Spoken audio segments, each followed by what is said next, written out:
Friday the 13th. In 1980, Friday the 13th hit theaters and an iconic horror franchise was born. But before Jason ever picked up a machete, went to Manhattan, or shot up into space, the original film went in a very different way.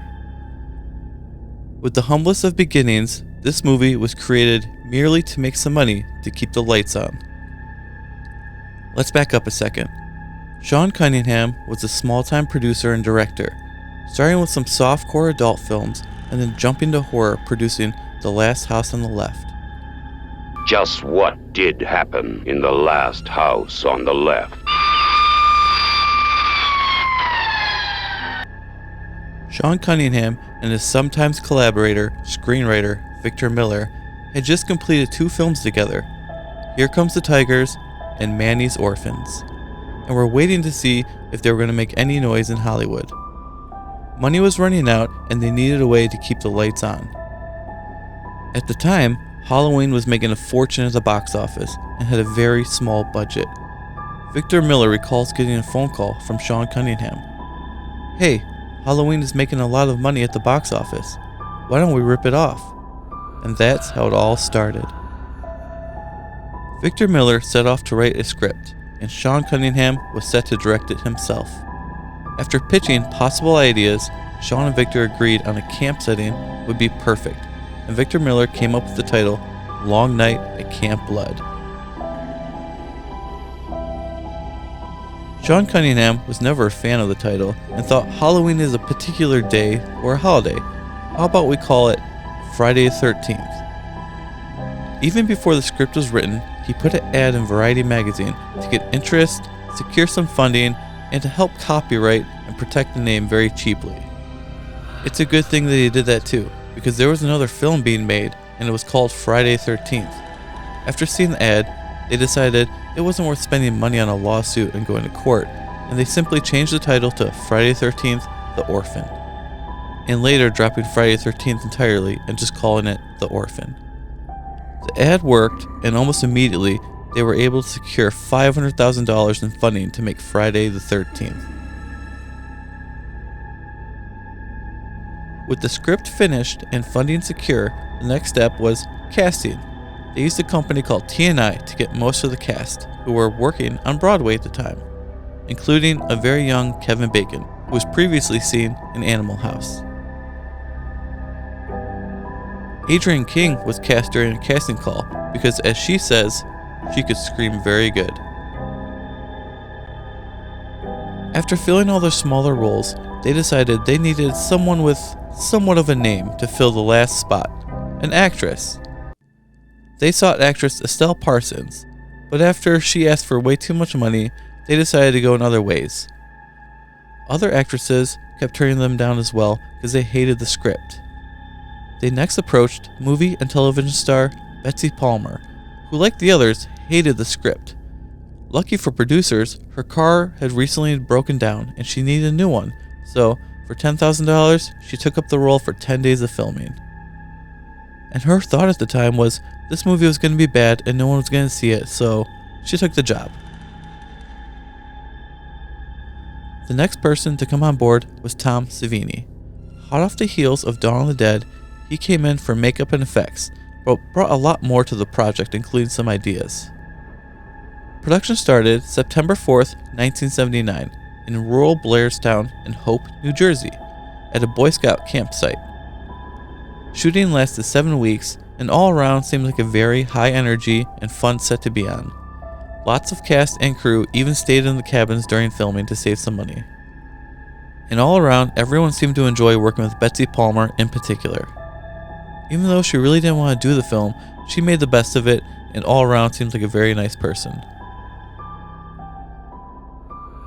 Having no money for stunt performers, Betsy Palmer and Adrienne King had to do the whole end fight scene all themselves without stunt performers. They weren't the only ones either. Tom Savini took it upon himself to play Brenda when she gets thrown through the window, as they had no one else to do it. They didn't even have enough money to properly light this movie, as DP Barry Abrams was begging for more light, and that is why the movie is so dark. But I think this ended up working in the movie's favor. Producers pushed for changes and brought on writer Ron Kurz to add some humor to the script.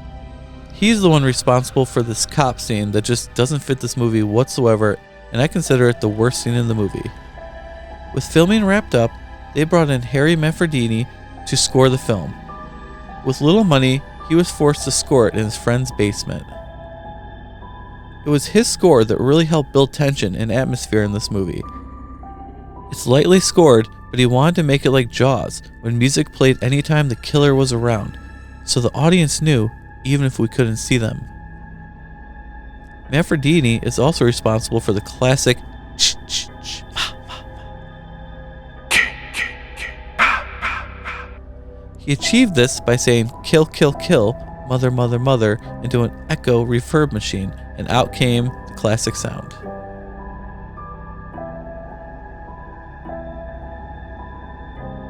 The movie of Friday the 13th takes place at Camp Crystal Lake, where a young boy drowned.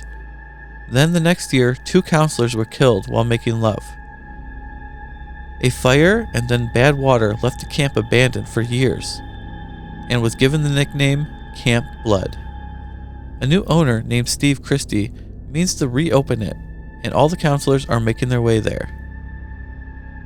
At the beginning of the movie, it pulls a psycho on us and kills off Annie, who we thought was going to be the main character. We get multiple warnings from town drunk Crazy Ralph. You'll never come back again. Oh, shut up, Ralph. But this isn't enough for anybody to leave the camp.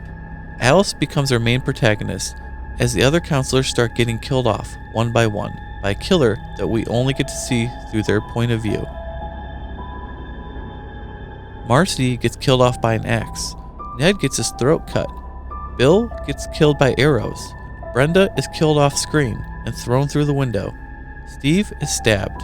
And Jack, Kevin Bacon, gets an arrow through his chest in what I consider, still to this day, one of the best horror deaths in any slasher film. Alice, being the only one left, looks for help when she runs into Mrs. Voorhees, the mother of Jason, the boy who drowned. Did you know that a young boy drowned the year before those 2 others were killed? His name was Jason. Now this is supposed to be a whodunit movie, but it doesn't fully work, as this is the first time we see this character at all in this movie. There are no other clues to it. Even Betsy Palmer told producers it's not fair for the audience and told them that they should put a clue earlier in the movie, but they just ignored that.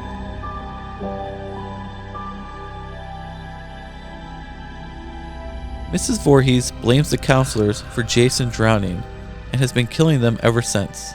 A fight and chase with Mrs. Voorhees and Alice starts to take place. Alice grabs the machete and decapitates Mrs. Voorhees. This is where the movie was originally supposed to end, but then producers thought they needed a jump scare. Alice gets in the boat and falls asleep. She wakes up the next morning and, strumming her hand in the water, gets scared when Jason, a deformed boy, jumps out of the water and pulls her in.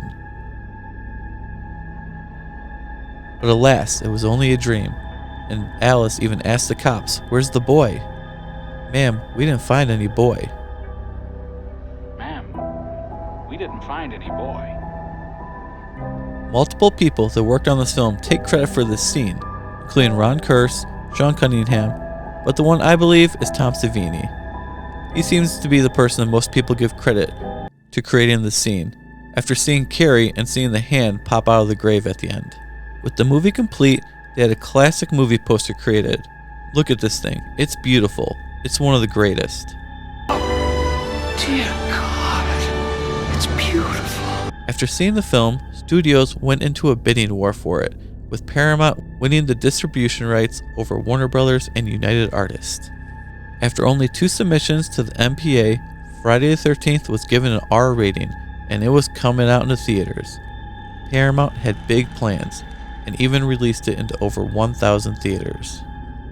And the crowds came, selling out everywhere. Friday the 13th made $5.8 million opening weekend, on its way to a total worldwide box office of $59 million. Not bad for a movie with a $500,000 budget. The crowds were loving it, especially the end jump scare. Even Adrienne King recalls her mom sitting in the front row and jumping out of her chair when that happened. But the critics weren't as kind, particularly Gene Siskel of Siskel and Ebert. He was so mad, particularly at Betsy Palmer for taking such a role. He even went as far as publishing her address in his column in the newspaper and told fans to write mean letters to her for being in the movie. What a dickhead move. That took it way too far.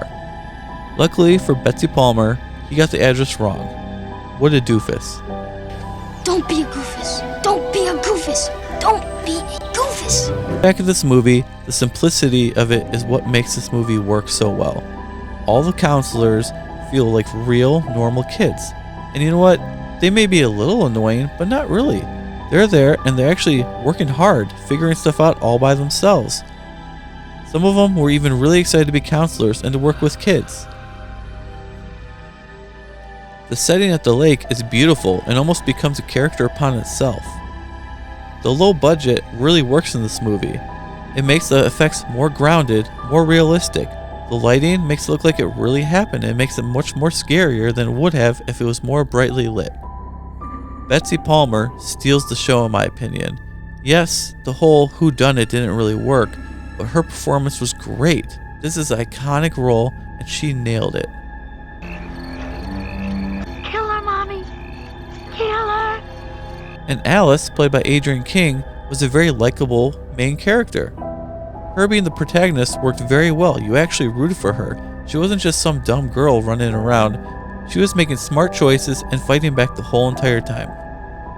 Most of the cast looked back fondly on this movie. Even Betsy Palmer started to come around to it at conventions before she passed away in 2015. May she rest in peace. The same can't be said for Victor Miller.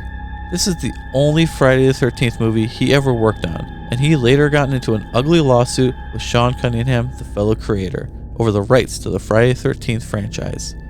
But that's a story for a different time. With crowds loving this movie and boxing a small fortune, you know what's coming next for a horror movie. Sequels. And boy, did we get sequels. We are going to cover each movie in the Friday the 13th series, so keep an eye out every 2 weeks or so for the next installment. And along with those, we're also going to make other Friday the 13th videos every week, so check back for the next installment of the making of and retrospectives of the Friday the 13th movies. I hope you enjoyed, and thanks for watching.